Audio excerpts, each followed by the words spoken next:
తుమ్మడి అట్టి దగ్గర గత కాంగ్రెస్ ప్రభుత్వంలో డిజైన్ చేసిన ప్రాణహిత చేవెళ్ళ ప్రాజెక్టుకి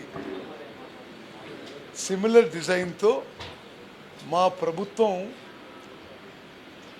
ఆ ప్రాజెక్టుతో మేము ముందుకు పోతాము.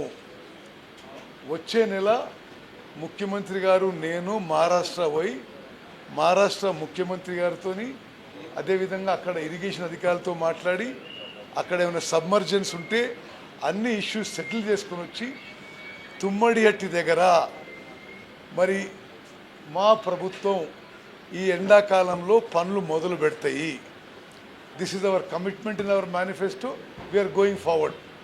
ఆ విషయం నేను ఇప్పుడు శాసన మండలిలో ప్రకటించడం జరిగింది.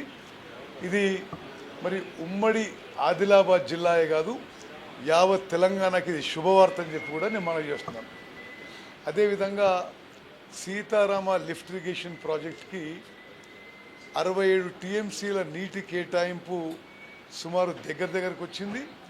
మరి ఒక 10-15 రోజుల్లో ఆ నీటి కేటాయింపు కాబోతుంది.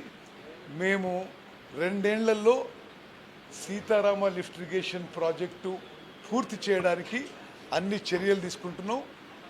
ఉమ్మడి ఖమ్మం జిల్లాలో సుమారు 7 లక్షల ఎకరాలకి గోదావరి నదీ జలాలు తీసుకోవడానికి ముందుకు పోతున్న విషయం కూడా శాసన మండలిలో ప్రకటించిన మీకు కూడా మనం చేస్తాం.